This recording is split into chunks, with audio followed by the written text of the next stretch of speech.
Você sabia que cesariana se trata de uma cirurgia de médio porte, aonde são cortadas 7 camadas do seu tecido? Ela representa 3 vezes mais risco de morbimortalidade, tanto da mãe quanto do bebê. Se você quer saber mais sobre esse procedimento, que está super banalizado hoje em dia, vem comigo que eu te conto. Olá, tudo bem com você, gente? Aqui é a Cristal Pala, sou enfermeira obstetra, na companhia da Mia, e hoje vamos falar sobre um tema super polêmico, super importante, que é a cesariana. A primeira cesariana, na versão mais rústica dela, não a cesárea que a gente conhece hoje como forma mesmo de um procedimento cirúrgico, está datada em 1500. Então essa é a primeira ideia que a gente tem de uma cesariana, onde se fez uma extração cirúrgica do bebê, para poder salvar a vida da mãe e do bebê. Mas a cesariana, ela é um procedimento cirúrgico, onde são cortadas 7 camadas, tá, do corpo da mulher, até chegar no útero para poder retirar o bebê. Então ele é um procedimento estéril, é um procedimento cirúrgico que precisa acontecer dentro de um ambiente hospitalar, dentro de um ambiente estéril, e existe toda uma preparação para que aconteça essa cirurgia. A intenção da cesárea é retirar o bebê imediatamente, salvar o bebê ou a mãe, por algum motivo, né? Então a cesariana, ela salva vidas realmente. Só que o que nós temos hoje, 40 anos para cá, o que acontece é que a cirurgia cesariana está cada vez mais indicada por motivos, por causas muito banais e não focando realmente em salvar vidas de mães e bebês. Então, quais seriam essas 7 camadas, né? Vamos imaginar as camadinhas ali que são cortadas. Então, a gente inicia pela pele, gordura, a fáscia muscular, o músculo, o peritônio parietal, o peritônio visceral, e aí chegamos na musculatura do útero e finalmente chegamos no bebezinho. Então essas são 7 camadas. E aí, como vou falar um pouquinho para vocês da parte prática, né, como funciona assim. Se não é uma emergência, tá? Então se é uma cesárea eletiva, a mulher precisa ter um tempo de jejum, tá? Então em torno de 7, 8 horas de jejum. Então não pode ingerir água, ingerir alimentos, ela precisa estar com o estômago totalmente, parcialmente vazio. Então ela vai fazer primeiro uma anestesia, tá? Ela faz uma RAC, uma anestesia com aquela injeção nas costas, na coluna. Vai paralisar da cintura para baixo, então você não sente, né? Sente a movimentação, mas não sente dor e as pernas ficam paralisadas. Então, como eu falei, o ambiente é dentro de um bloco cirúrgico, então você vai deitar numa cama.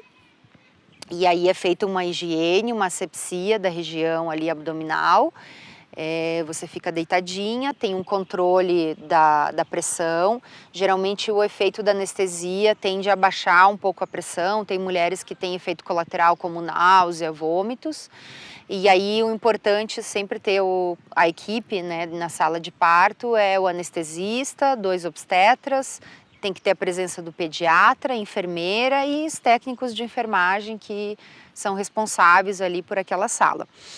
Então a mulher é coberta, né, por panos esterilizados e aí se inicia o procedimento. O procedimento em si, contando com esse tempo da preparação, é em torno de 3 horas. Né? Então o procedimento ele é bem rápido.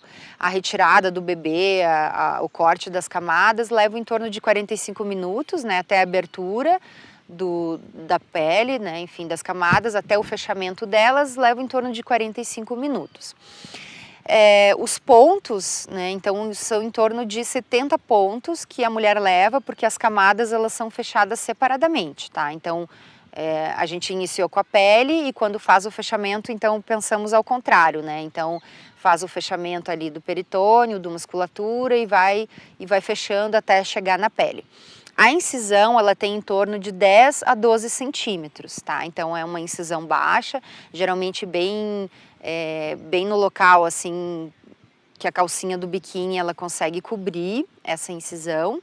E aí depois que termina o procedimento, a mulher fica em torno de 2 a 4 horas na sala de recuperação, para se recuperar tanto da anestesia quanto do procedimento em si. A mulher recebe antibiótico terapia, né, já antes, né, uma dose de antibiótico antes da cirurgia, e as medicações analgésicas para dor no pós-operatório. Algumas práticas para alguns obstetras, eles colocam a sonda vesical antes do procedimento, então passa uma sondinha para ficar na bexiga ali, porque como a mulher perde essa sensação, né, dos movimentos e a sensação do corpo, então precisa ter esse controle urinário também. Então alguns médicos ainda fazem essa sondagem vesical, outros não optam por não fazer, mas aí a mulher precisa desse controle da diurese pós a cirurgia. Em torno de 8 a 12 horas, ela é estimulada a levantar, começar a caminhar, começar a se movimentar. Em torno de 4, 5, 6 horas após o procedimento, depois que a mulher já está na sala de recuperação, ela é liberada para ir para o quarto se tiver tudo bem, se tiver tudo ok. Falar um pouquinho assim do contexto atual, né, das indicações da cesariana. De alguns anos para cá, né, então a cesariana ela entrou com tudo, mais ou menos há 40 anos. Então, realmente, ela é um procedimento que salva vidas e tem indicações bem específicas, tá? Para indicar essa cirurgia cesariana.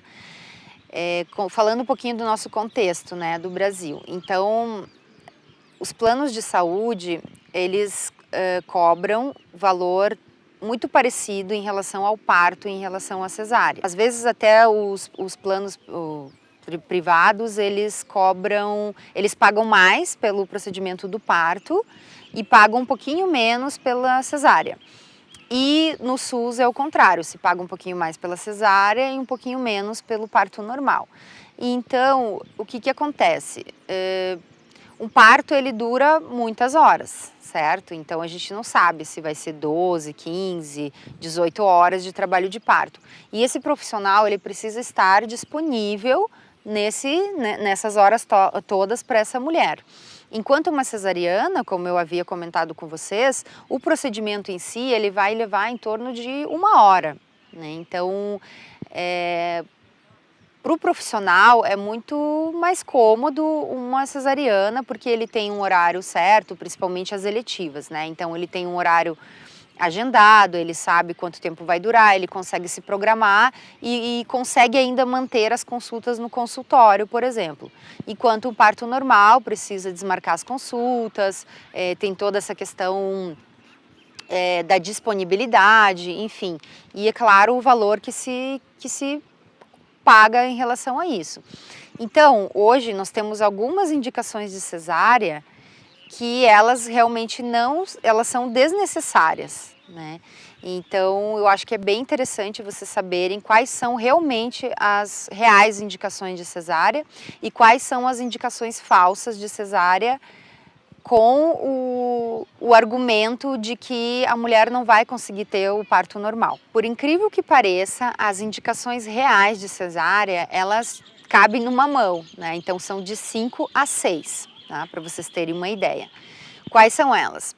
Placenta prévia, parcial ou total, bebê transverso, prolapso de cordão, ruptura da vasa prévia, descolamento prematuro da placenta, herpes genital ativo, né, se for ativo, e sofrimento fetal agudo. Vamos falar da indicação real, que é da placenta prévia, parcial ou total. Tá? Então, nós temos uma imagem aqui de uma placenta com a implantação normal, tá? Vocês veem que ela está bem na parte superior do útero, certo? A placenta parcial ou total, a implantação dela é mais baixa, é um pouquinho mais baixa. Então, ela fica muito próxima do cérvix, tá? Do canal ali vaginal. O que acontece?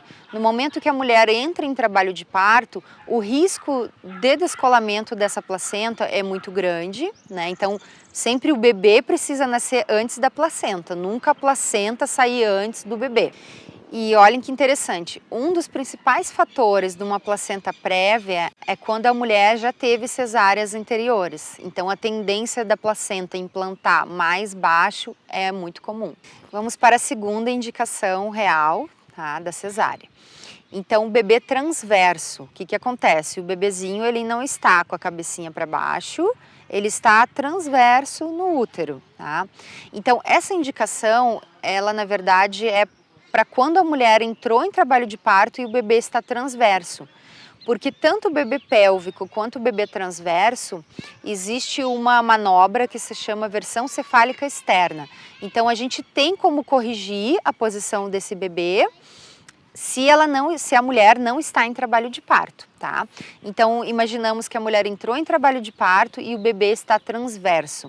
Então realmente nessa posição o bebê não tem como nascer, aí tem que nascer via cesárea. Uma dica para você, se você detectou que o bebê está transverso ou que o bebê está pélvico e está de 35, 36 semanas, não está em trabalho de parto, não tem nenhum risco de trabalho de parto prematuro, sugira para o seu médico a versão cefálica externa, VCE, fale a respeito, pergunte como funciona e inclusive o bebezinho, ele mesmo pode fazer a rotação e se encaixar e ficar na posição certa para o parto normal. Tá? Isso pode acontecer um pouco antes do trabalho de parto mesmo, né? Então a sugestão é ou faça uma versão externa antes, né, antes do trabalho de parto, ou se entrar em trabalho de parto, aí realmente confirmar se o bebê não está na posição cefálica, para daí depois ir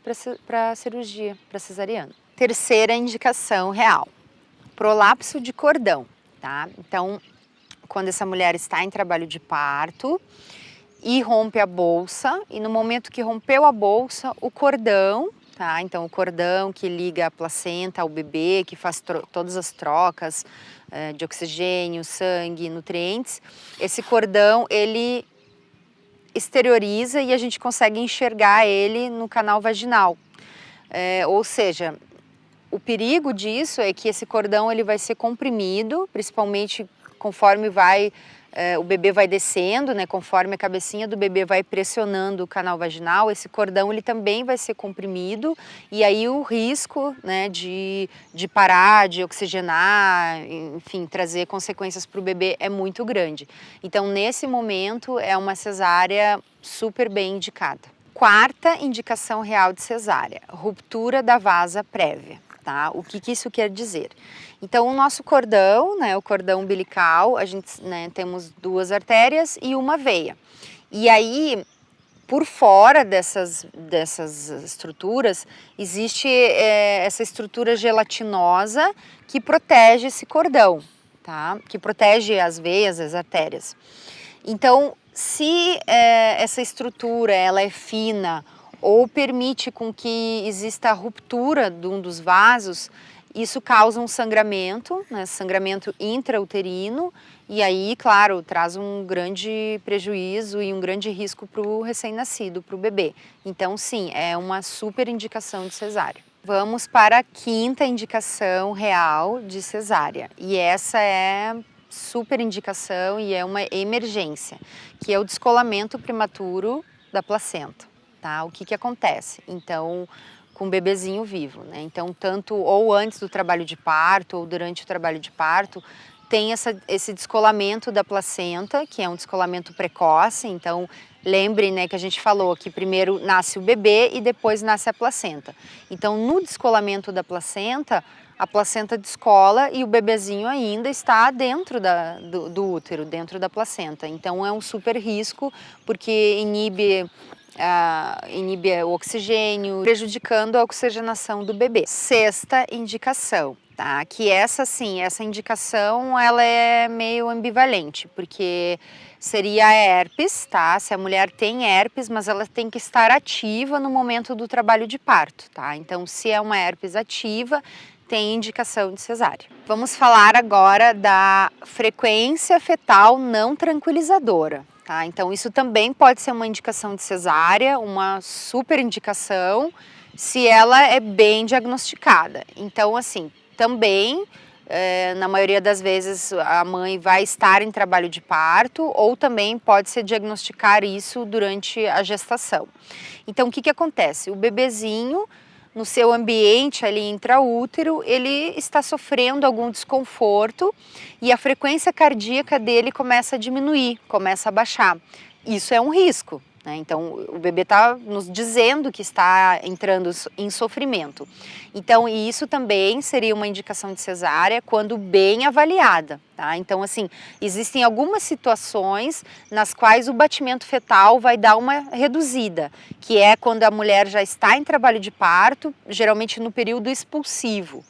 Como o local ali da passagem do canal é um local mais estreito, a tendência é os vasos também se contrair um pouco e aí diminui esse fluxo sanguíneo para o bebê. E aí, consequentemente, a frequência ela dá uma baixada, mas logo ela recupera quando a contração passa.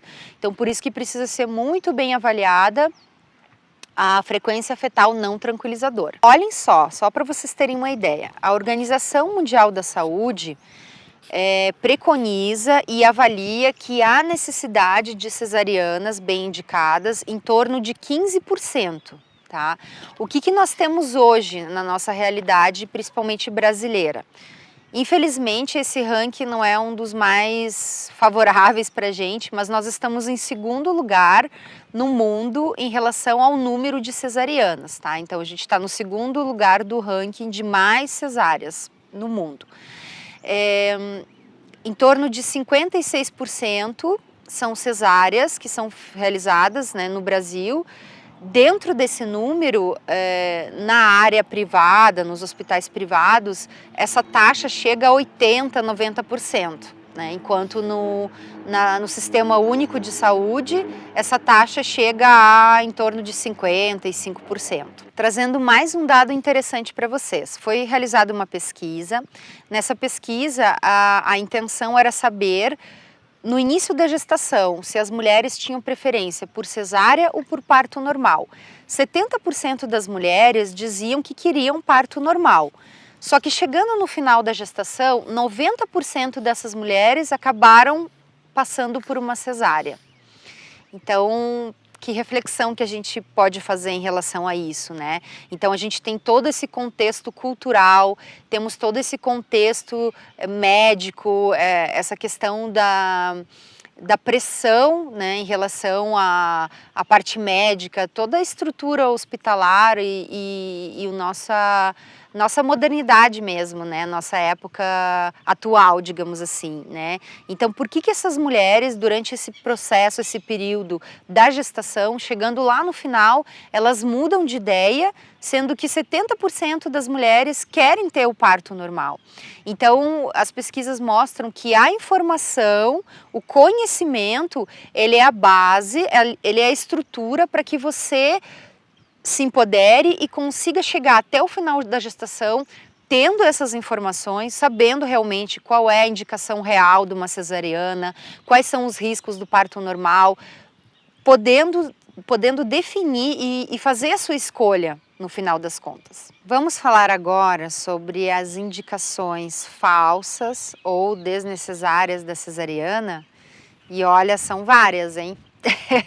Então, vamos falar sobre placenta velha, pressão alta, pressão baixa, cordão enrolado no pescoço, não teve dilatação, bebê muito alto, mãe adolescente ou mãe com mais de 40 anos, excesso ou diminuição do líquido amniótico, doenças cardíacas da mãe obesa ou desnutrida. Primeira indicação, placenta velha.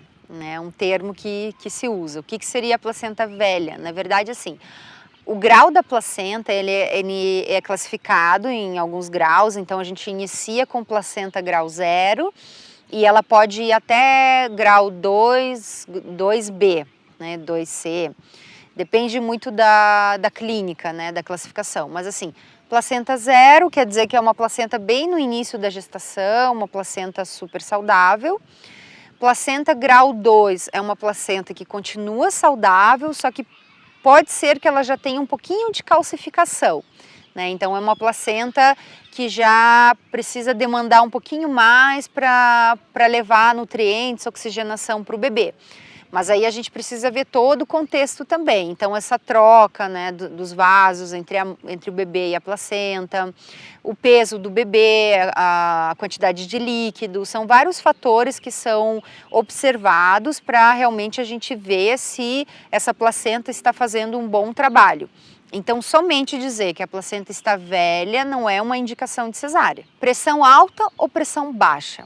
Mesmo aquelas mulheres que têm risco de uma pré-eclâmpsia, que é uma condição específica da gestação, quando a mulher tem a alta da pressão durante a gestação, isso não é indicativo de cesárea, tá? Mesmo aquelas mulheres com risco de pré-eclâmpsia, que já estão com pressão alta e que fazem uso de medicamento para reduzir, para controlar, reduzir a pressão, mesmo essas mulheres, elas podem ter um parto normal, claro, em ambiente hospitalar, num ambiente controlado. Não teve dilatação.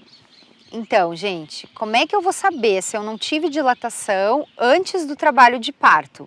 Eu preciso entrar em trabalho de parto para poder ter a dilatação. Então, a gente só tem dilatação quando a gente tem a contração. Então, totalmente falsa essa indicação. Não ter passagem, né? Então aquilo que nós conversamos em relação à indicação da cesárea. Como é que eu vou saber que existe uma desproporção entre a minha pelve e o bebê?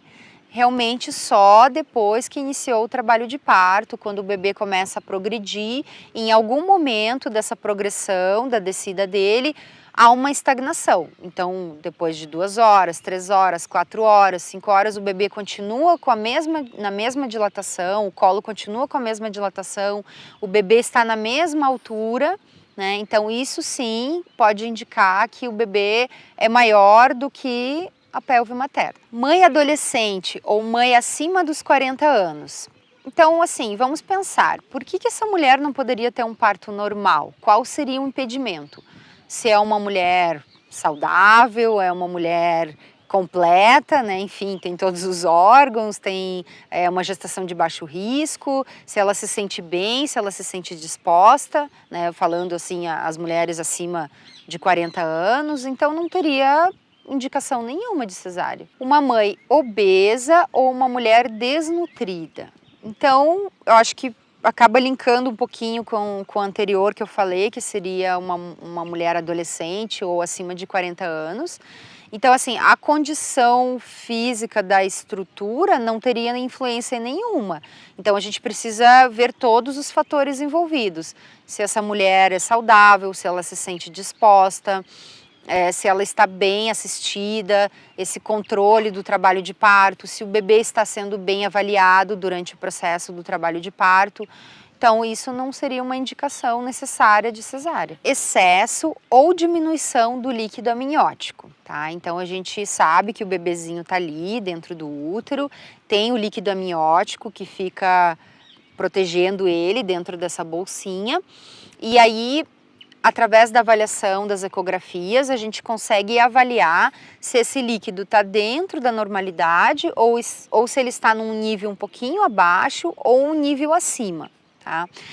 Então, isso especificamente não é uma indicação de cesárea, porque mesmo a mulher tendo uma diminuição do líquido, que a gente chama de oligodrâmio, ou aumento do líquido amniótico, que a gente chama de polidrâmio, essa mulher ela também pode passar pela indução, pelo trabalho de parto e pode ter um parto normal. Doença cardíaca materna, tá? Como por exemplo o prolapso da válvula mitral ou válvula cardíaca. Então assim, imaginem que essa mulher tem essa condição e ela viveu com essa condição a sua vida toda. Então essa mulher ela faz caminhadas, ela se movimenta, ela faz atividade, enfim, ela limpa a casa, ela sai, ela vai dançar, então ela já está fazendo atividades físicas. Então, claro, fazer exames prévios para saber se está tudo certo, conversar com o seu obstetra em relação a isso, mas essa condição, ela não é uma indicação exclusiva e real de cesariana. Essa mulher ela pode passar pelo trabalho de parto, claro, estando num ambiente hospitalar, com médicos que estão a seu dispor, que estão preparados para atendê-la e que sabem dessa condição da doença cardíaca. Circular de cordão ou, como a gente escuta mais falarem, quando o cordãozinho está enrolado no pescoço ou em alguma outra parte do corpo do bebê. Isso de forma nenhuma é indicação de cesárea, tá, gente? Então a gente sempre fala dessa questão do cordão, que o cordão ele é gelatinoso, que os vasos que estão dentro dele estão protegidos por essa membrana gelatinosa que percorre, todo o trajeto do cordão. Então assim, o bebê ele não respira dentro do útero, tá? Então ele recebe o oxigênio, ele recebe nutrientes, tudo através do cordão, através da placenta. Então o bebê ele só vai fazer a primeira inspiração extraútero, quando ele nasce, aí sim há a expansão pulmonar e aí ele começa a aprender a respirar sozinho. Então dentro do útero materno, esse bebê ele não tem risco nenhum em relação ao cordão. Já teve casos, já acompanhei casos de bebês que nasceram com 3 circulares, com 4 circulares de cordão. Então assim, lembrem que o cordão ele tem em torno de 40, 60 centímetros de comprimento. Então no momento que ele vai nascer, esse cordão ele é desfeito ou manualmente, ou enfim, ele pode ser clampeado, cortado e desfeito, e não traz risco nenhum para o bebê. Um outro item que se fala muito da indicação falsa é a respeito do bebê passar do tempo, tá? Então a gente sabe que um bebê a termo, que seria dentro daquele período normal, ele pode nascer a partir das 37 semanas até 42 semanas, tá? Então, mesmo com algumas divergências em relação ao final, digamos, da gestação, então vamos considerar 41 até 42 semanas, tá? A data provável a gente conta como 40 semanas de gestação. Mas como a gente sabe, a data provável muitas vezes é a data improvável, então a tendência é que o bebê comece a dar sinais de que quer nascer depois das 40 semanas. Então geralmente entre 40 e 41 semanas é o período assim onde a mulher vai realmente entrar em trabalho de parto. Tá? Então, o que eu quero dizer com isso? O bebê passar do tempo por exemplo, ele chegar a 41 semanas e, na verdade, ele não passou do tempo, ele está no tempo dele. E lembrem sempre daquela margem de erro. Então, na verdade, 41 semanas pode ser que ele nasça com 40 semanas, tá? Então, sempre é importante esperar entrar em trabalho de parto, esperar as contrações, esperar essa fisiologia e esperar o momento do bebê. Vamos falar um pouco agora sobre os riscos dessa cirurgia cesariana. Os principais riscos seriam a infecção, porque é uma cirurgia de médio porte, então há a abertura das estruturas internas, o que propicia um risco maior de infecção.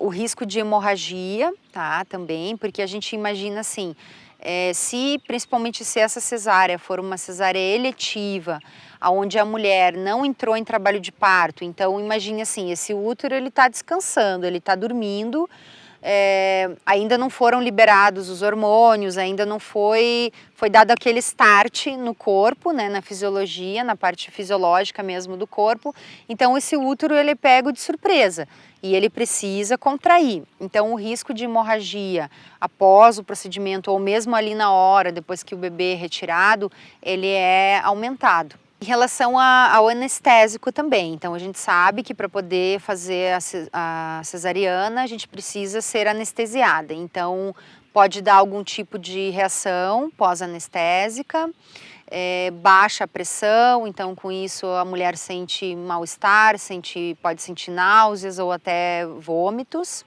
A longo prazo pode causar riscos de aderências internas, aderências do tecido, acretismo da placenta, que é quando a placenta se fixa de uma forma mais interna em relação ao endométrio, em relação a esse tecido. Risco aumentado de placenta prévia e endometriose. Agora vamos falar um pouquinho do bebê, né? Desse bebê que também vai nascer através de uma cesariana. Então, quais seriam os riscos para o recém-nascido?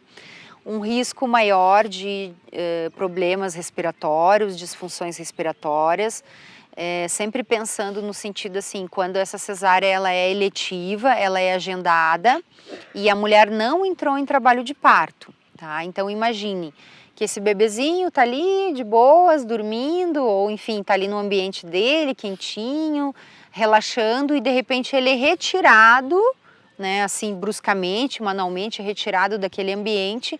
Então, o tempo para ele se adaptar, o tempo para ele se dar conta que ele já nasceu é muito rápido. Então, algumas vezes os bebês demoram um pouquinho mais para fazer essa transição, principalmente respiratória, né? Porque a gente sabe que o pulmão é o último órgão a ser maturado, né? Do recém-nascido, do feto. E aí vem as iatrogenias associadas. Então, assim, uma cesárea eletiva, de preferência, ela deveria ser marcada com 40 semanas. A data, por exemplo, da ecografia ou a data provável, ela tem aquele risco de ter uma semana a menos, né, ou uma semana a mais. Então, um bebê que nasce de 37 semanas, que é considerado bebê a termo, ele pode ainda estar entrando, por exemplo, na 36ª semana. Então, esse bebê, ele é um prematuro tardio, né? Então, ainda não era aquele momento, ele ainda não estava pronto para nascer. Então, inclusive, o número de internações nas UTIs neonatais, ele aumentou muito, né, drasticamente nos últimos tempos, por conta das cesáreas, do número aumentado de cesáreas. Então, isso está muito relacionado. Então, assim, mesmo você, depois de saber todas essas informações, depois de se informar sobre os benefícios, sobre os efeitos colaterais, sobre os malefícios de uma cesárea, de um parto, e optar por uma cesariana, por uma cirurgia cesariana, eu diria para você esperar pelo menos entrar em trabalho de parto, né? Então a gente fala muito sobre essa questão, deixe com que o seu corpo trabalhe, com que o seu corpo seja ativado. Isso favorece o pós-operatório mesmo, né, da cesárea, isso facilita o vínculo entre mãe e o bebê, principalmente em relação à descida do leite, à produção do leite. Então isso também é um dos fatores, digamos, negativos de uma cesárea eletiva, né? Então o leite ele demora um pouquinho mais para descer, porque até liberar toda a cascata hormonal, até essa produção da ocitocina despertar, pode passar algumas horas, né, até o bebê conseguir ter a primeira mamada efetiva. Então, assim, falando também um pouquinho das complicações, né, dos riscos de se fazer mais de uma cesárea. Então, assim, terceira, quarta cesárea, até quantas cesáreas se pode fazer, né? Claro que depende muito, assim, se é uma emergência, se acontece algo, uma indicação real mesmo de cesárea. Mas, assim, imaginem que toda vez esse tecido vai ser cortado e aí cada vez mais esse útero fica mais fino, com uma dificuldade em relação à contração depois, com risco de complicações como hemorragia, ruptura uterina ou acretismo mesmo da placenta. Então, o ideal quanto menos cesárea, melhor. E eu posso ter um parto normal após uma cesárea? Não só pode, como deve fazer essa tentativa, tá? Então, as recomendações, tanto internacionais quanto as nacionais, é para o parto normal, apesar de já ter tido cesárea. Então, apesar da cesárea ser um procedimento cirúrgico, né, um procedimento tão invasivo, ela pode ser feita de uma forma mais, vamos dizer assim, mais respeitosa, o que a gente chama de cesárea humanizada, né? Então, primeiramente, ter uma equipe que você já conheça, uma equipe que está lá à sua disposição. Em relação ao ambiente, a gente pode cuidar a climatização da sala, então manter um ambiente mais quentinho. Esse primeiro contato com o bebê, ele também pode ser feito, é possível, tá? Então, no momento que o bebê nasce, ele é passado para pediatra, mas ele Antes disso, pode esperar o cordão pulsar, parar de pulsar, ou esperar os 3 minutos, pelo menos. Então, o pediatra vai receber esse bebê e vai apresentar o bebê para a mãe. Então, fazer contato pele a pele, a mãe tocar no bebê, ter esse primeiro contato, isso tudo é possível, tá? Isso a gente considera uma cesariana humanizada, onde a mãe consegue ter esse primeiro encontro com o bebê, apesar de não ter muita mobilidade física. E aí, claro, o acompanhante fazer todo esse processo junto, ir junto nas primeiras avaliações, ficar o tempo junto acompanhando esse neném, enquanto a mãe não pode fazer isso. Então, este foi o conteúdo oferecido para você em relação às cesarianas. Espero que você tenha gostado, ficou sabendo um pouquinho mais o que é uma indicação real, o que é uma indicação falsa de cesáreas. Então, acho que é super importante, assim, distribuir esse material para outras mulheres, mesmo aquelas que não estão grávidas, porque eu acho que é uma questão também de saúde pública, a gente precisa repassar essas informações. Como eu falei para vocês, as nossas taxas de cesariana são muito altas, muito acima do preconizado, então passa essa informação para as outras mulheres, para outras famílias, para outros casais, para que mais pessoas entendam, né, o que é um processo, o que é uma cesárea e quais realmente são indicações dela. Então, se você gostou, curte, compartilha, comente, me conte se você teve cesárea e depois teve um parto normal, como foi essa mudança, como foi essa transformação. Me conte se no início da gestação você queria muito um parto normal e teve parto normal ou acabou indo para uma cesárea. Enfim, vamos conversar e vamos dividir as informações. Um beijo e até mais!